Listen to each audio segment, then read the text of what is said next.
Right then, lads and lasses, here we go, back at it once again, third time in a row at St James's Park in 9 days. And this time it is knockout football as Newcastle United take on Spurs in the Carabao Cup, 8 p.m. kickoff, live on ITV and Sky Sports for this one. A win and we're into the quarter-finals. Draw after 90, it's straight to pens, no extra time, no second chances. So let's get it done under the lights at St James's Park. We are joined by, of course, Harry Scarfy of Harry Scarf Spurs Talk. So he will be, of course, giving his thoughts on Newcastle and, of course, a few questions that are through to him as well. But let's go into it. It's been a hectic run, League, Europe, and now the Cup.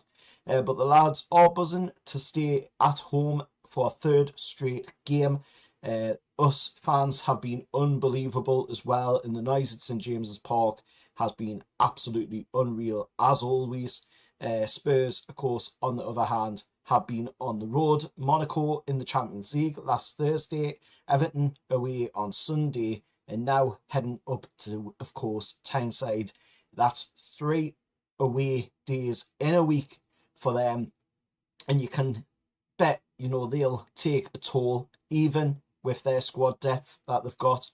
But, of course, looking at what Eddie's done in the Cups, it's likely that Eddie will rotate a little bit, but still keeping it pretty strong because this is Spurs that we're going up against. It is a Premier League outfit, so we are going to have to still be pretty much first team squad. It's a quarter-final place up for grabs as well after all, and Bruno's been in captain form, scoring, of course, in the game just gone against Fulham. It's St James's. Gordon's been electric in Europe, and he's putting in a really good shift in the Premier League as well. And Nicky Pope has his confidence flying through the roof. So looking at it, Spurs are coming into this one off the back of a 3-1 home win over Doncaster in the last round. So they'll fancy it, but remember, they've got a tough schedule and big travelling support. Nearly 4,900 of their fans in the away end, so expect a bit of noise from them as well, to be honest. And we've seen what Eddie can do in the Cups nights here. High press, intensity, fast starts. That's what we need again going into this game. And like I say, I don't really see him changing the squad too much. Maybe he's a little bit of a rotation with it being, 3 games in 9 days. Obviously, we're going to need a little bit of a rotation there because the lads will be a bit tired. We did see, at the weekend there against Fulham, Murphy, showing a little bit of wear and tear. We're seeing, Bruno show a little bit of wear and tear as well. So the lads are obviously going to be a little bit tired. So there's going to be a need for a little bit of a shift around with the team. But most point keeping it pretty strong. But let's hear, what Harry has to say, of course, going into this one. And then we will, of course, go on to the next piece of the preview heading into this game on Wednesday night at St James's Park. Hi, what's happening, people? Hope you're all keeping well. I'm Harry Scarf. I'm a football content creator, YouTuber, and football writer. And within my own YouTube channel, I have my own Tottenham podcast. It's called the Scarfy Spurs Talk Podcast. 2 episodes every single week. I'm very proud to say I've been nominated as a finalist for the Football Content Awards in 2025. And I want to thank Carl from 100% Mags for having me on his fantastic YouTube channel. If you aren't already, please like, subscribe. I don't know what you're doing if you're not.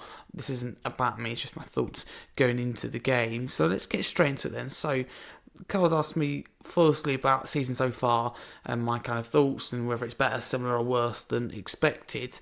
I'm happy overall, and that's something you won't hear at the moment among Spurs fans, because at the time of recording, because I've recorded this before game week 9, Tottenham are sat in about 6th in the Premier League table, unbeaten in the Champions League, of course, got through to round 4 of the Carabao Cup, which is the game we'll be talking about today.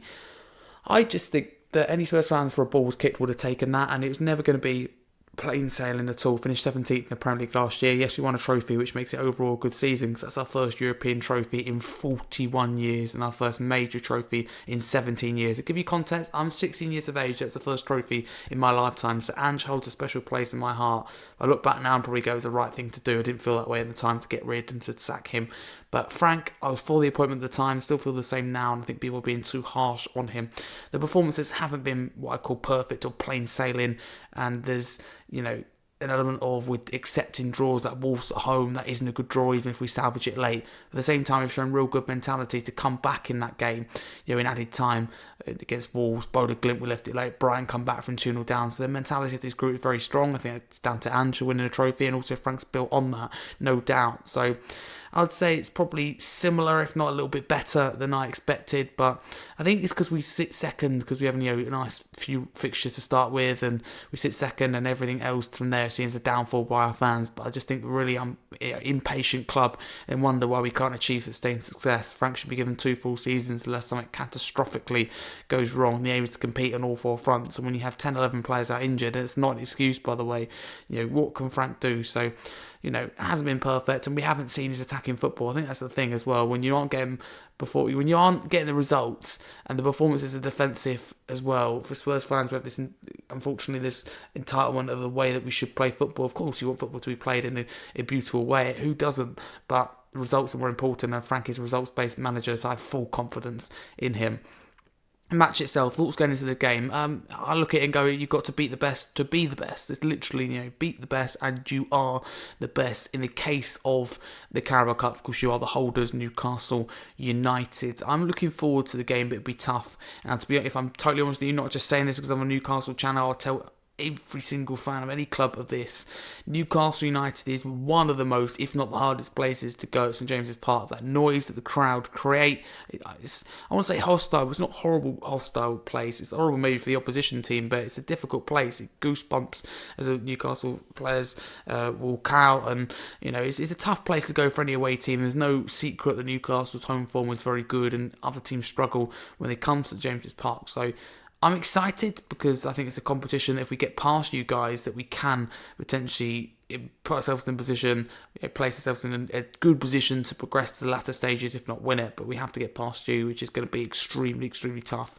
So in terms of lineup then, anyone in particular I want to see start, I just think you've got to go as strong as possible, as I would say. This is difficult to predict the lineup because Frank's difficult to predict. Also, I don't know who is fit or not. So, firstly, my predicted team. I think Frank will go with Kinski in goal. I think he'd go with... this is really tough to say. I think he'd go with... Gray left back. It all depends on who's fit. That's the problem. I think go Gray left back. Yeah, I think he'd go... go Spence right back. So, Gray left back... Spence right back, Van der Ven and Dancel as the centre backs. I think he'd be really conservative with midfield again and go with Bentancur, Paulinho and Bergvall. I think he'd go Simmons as the left winger, Kudus on the right and Mawani up top. I don't know. Again, at the time of recording, I don't know the lineup against Everton or the injury situation, so it's kind of baseless. But in terms of from that, I'd want to see, and I think that's quite a sensible team, but I want to see... For me, against Everton, personally, I'd start Gray at left back and Spence right back. Then you give Porro a rest, and then Porro can start against Newcastle. But I think Frank will do the complete opposite, because for me, I think I'd rather my team, because we're not going to win the Premier League or anything like that. I don't even think we'll get top 4 at this moment without being reactionary. I think we can win the Carabao Cup if we treat it seriously and get past you guys, which, as I say again, and I repeat myself, it's going to be extremely tough. It's not a given. Spurs fans going, oh yeah, we should beat Newcastle, but I don't know where they get that from. It's going to be a tough game. We have to dig deep, and we do need to go there setting up conservatively. I'm criticising Frank for being too cautious in his approach. This is a game you have to be cautious, but also, we've got to show respect to Newcastle, but also not too much. We've got to stamp our authority on the game and counter, not just sit in. But in terms of who can hurt Newcastle, which is your next question, from Spurs, I think Mohamed Kudus would be an obvious one to say. Depends who starts at left back for you. If it's Dan Burn, then I back Mohamed Kudus. I think Burn has the physicality and the experience to beat Kudus, and the height as well. I think Kudus' trickery. I think Burn will struggle with Kudus' pace. But Simmons, if he does well against Everton and maybe finally gets his Spurs career up and running, I think we have to be patient with him as well. But he's a dangerous player on his day. If you start Trippier right back, then a really fancy chances of Wilson Odobert. It's difficult, but Kudus would be the obvious one, I think, to say. But if I could take just one Newcastle player, I love this question, at Spurs right now, who would it be and why? What a question. I mean, I love your midfield, Joelinton, Guimaraes, Tonali. So it feels so hard not to say them. But having said that, in terms of the Tottenham team, because I'm thinking strategically here, that's where you've got the most strength and depth. What could Tottenham need? What could they do with? That's the real question here. I look at your forward line and I think that's impressive. Probably go with Harvey Barnes. I think a little bit outside the box for that. Oh no, would I? Oh, I like Harvey Barnes. I'll tell you what, I'm going to retract that completely because I do like Barnes though. I'm going to go Nick Watermarder. Really impressed me. And Tottenham have a lot of number 9s, Solanke, Richarlison, Moani, Scarlett, Tell, but have they all got the quality? So at the moment, short-term answer would be Nick Watermarder. A long-term answer would be Harvey Barnes. I'd like him. There's just something about him. I think he can play both sides as well. What else have we got here? The Newcastle player you fear the most? Fantastic question. I think Newcastle are a dangerous side. I think you've got to watch out for Joelinton's physicality. I think Tonali's range of passing is very good. In terms of pace, I think Elanga, but I don't worry about that. Assuming Van der Ven's fit and starts the game, I'm not concerned. So it's hard. I think Nick Watermarder, again, I would say is the player to watch out for. I think he's tricky. And if we go there without Romero, I think it's very hard. Romero could deal with Nick Watermarder, in my opinion. But without him, I do concern about this. Score prediction then, and predicted scorers. This is really tough because I hate to say my side Tottenham will lose, but Newcastle away is a tough place to go, isn't it? It's a real tough place. I have to back my Spurs side, and I apologise to the wonderful Newcastle fans listening, but I'm going to go with 2-1 to Tottenham in this game. I'm going to go with a brace actually for Mohamed Kudus, so I do think we'll run the show, but I think Tottenham will concede first, have to really dig in deep and work hard to keep it at just a 1-0 deficit, being 1-0 behind. I think we score late and maybe take it to I think we get a couple of goals late, for example, maybe one just for half time, then one late. I think for you guys, Nick Watermarder will score. I think, no surprise, I think he will be a threat. Who will win the Carabao Cup then? Oh, this is so hard to say. Probably who I say will be out of the competition the time we get round to it. It'd just be absolutely typical, wouldn't it? Who will win the Carabao Cup? It's tough. I did say, didn't I? I think whoever wins, this is just, I'm not helping my answer here, but whoever progresses out of this game, you've got to back them to at least get to the quarters or semi-finals, you would think. So yeah, at the moment it's tough. We've had some big guys go out in the likes of Aston Villa in round 3, but we only are in round 4, which does make it very hard to predict. Who do we think? Who do we think could be that club? Of course, we're into the round of 16. Could Liverpool? They don't look very strong at the moment. Could Manchester City do it? Is the question. I'm going to go with. I'll tell you what. I'm going to back my team and say Tottenham, well, not to win it, but get to the final. But unfortunately, I think we lose in the final to Liverpool. I think Liverpool struggle in the Premier League season, but I think Liverpool win the Carabao Cup. That's what I predict. It's tough to say. I haven't really thought about the question.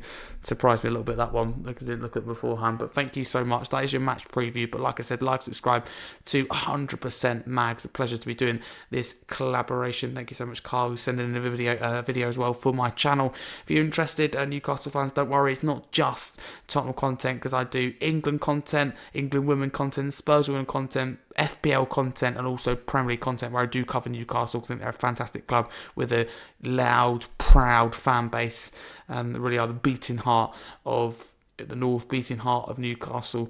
So now a top club. I have a lot of time for your manager, Eddie Howe. I think he's fantastic, and he's the manager who can take you to that next level. I don't believe you need a proven winner. But you can follow me at Harry Scarf22 across all social media. It'll be a pleasure to connect with any of you. Also have my YouTube channel, like I said, Harry Scarf. So on the YouTube channel is all the content I listed, but if you follow me at Harry Scarf22 across X or TikTok, that's primarily Premier League and Tottenham content. If you want a little bit more, you want detail in FPL, you want to the women's team, Spurs Women, England Women, then do check out my YouTube channel. But again, can't stress enough, thank you, Carl, and I wish Newcastle all the best, but after this game for the rest of the season. But I have to say it, come Spurs.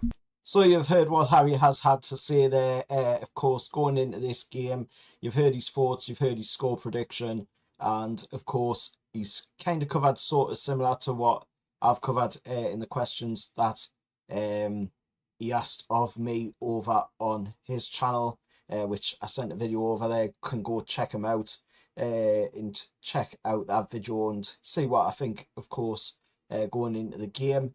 But I mean, the areas that we mostly need to watch out for is, like Harry said there, you know, we need to be watching out for the likes of Mohamed Kudus running down that right flank, especially with Dan Burn in that left back position. It is going to be a bit of a worry with that pace, as is the case because Dan Burn is a bit on the slower side, obviously, but we have seen, you know, Dan Burn deal with them sort of situations before, and, you know, hopefully he can deal with it in this game on Wednesday night against Spurs. Looking at the rivalry and the history between us and Spurs, we go way back in the League Cup. Newcastle actually beat Spurs in the 1975-76 semi-final. Of course, loss in London, but turned it around 3-1 on Tyneside. Since then, not much luck in this competition. Defeats in 2008 and 2014. So this is a chance to flip the script on Spurs, of course, but we are going into this one as the defending Carabao Cup champions, with us beating Liverpool last season in the final down at Wembley. I wasn't there, but I was at the trophy celebration, and I've got to say I absolutely loved every single minute of it. So I would love us to, of course, go all the way again and, of course, defend the League Cup this season. I'm sure Eddie Howe will want to do exactly the same, and I'm sure the lads will as well. Recently, the Magpies, of course, have dominated Spurs in the league. 2-1 win earlier this season, a 4-0 last season, and the unforgettable 6-1 the season before. St James's Park has been a nightmare for Spurs fans lately, and long may that continue on Wednesday night. Looking at the ref, of course, going into this one, the referee will be Chris Kavanagh. He has had us earlier this season for that 1-0 win against Wolves.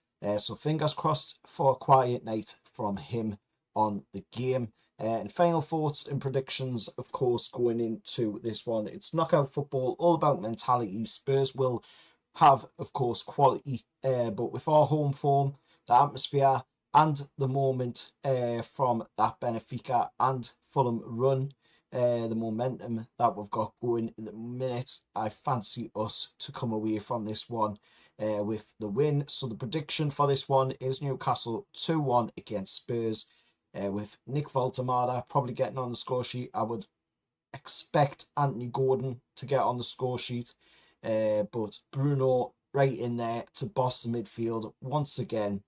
So get it done, get in the draw, and keep that cup dream alive. Bring on the quarterfinal, lads. And a thank you, of course, to Harry for coming on the channel. It's always a pleasure to have him come on and, of course, give his thoughts going into the game against Spurs. And, of course, go check out my video I did with him over on his channel as well. And thank you to Harry once again for the collaboration with, of course, my channel. And I'll see you all in the next one. However, lads.